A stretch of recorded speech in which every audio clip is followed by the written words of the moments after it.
Assalamualaikum warahmatullahi wabarakatuh. Perkenalkan, nama saya Intan Pramulita dari kelas 11 IPA 3. Jadi di sini saya akan menjelaskan tentang peristiwa sekitar proklamasi kemerdekaan.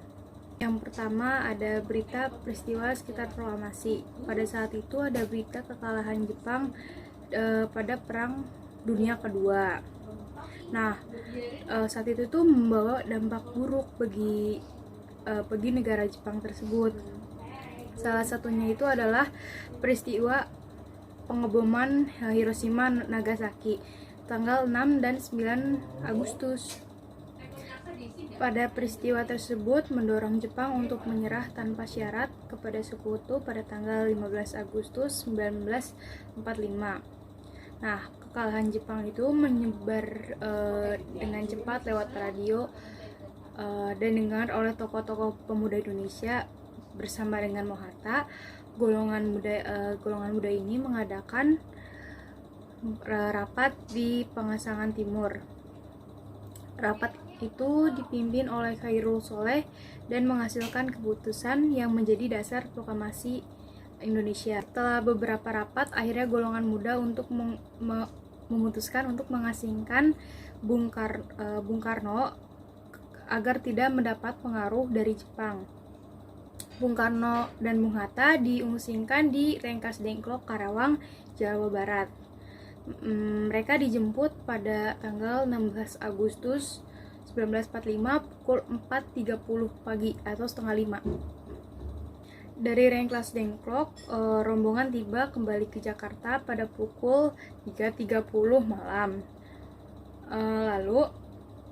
Setelah itu Soekarno-Hatta pergi ke rumah Laksamana Tadashima Maeda sesuai dengan usulan Ahmad Subarjo. Walaupun orang Jepang, Laksamana ini memiliki kedekatan dengan tokoh-tokoh Indonesia dan beliau memberi jaminan keselamatan pada mereka. Teks proklamasi itu diberi sedikit saran dan perubahan oleh Sukarni lalu diketik oleh Sayuti Melik. Dan pada pukul 4.30 tanggal 17 Agustus, konsep naskah proklamasi selesai disusun. Lalu detik-detik menuju proklamasi kemerdekaan.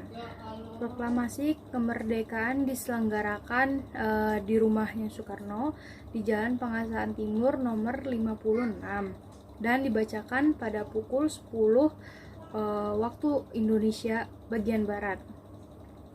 Pada tanggal 18 Agustus 1945, PPKI melakukan sidang untuk membahas mengambil keputusan mengesahkan Undang-Undang Dasar.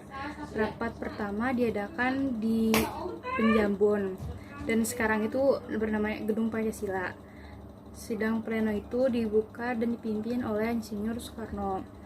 Saat sidang ada revisi draft pembukaan UUD di dalam Piagam Jakarta. Lalu terjadilah kelahiran rumusan teks Pancasila yang disahkan di sidang PPKI itu pada tanggal 18 Agustus 1945. Dan saat itu juga dilakukan pemilihan presiden dan wakil presiden secara aklamasi. Terpilih Soekarno sebagai presiden RI dan Muhammad Hatta sebagai wakil presiden RI.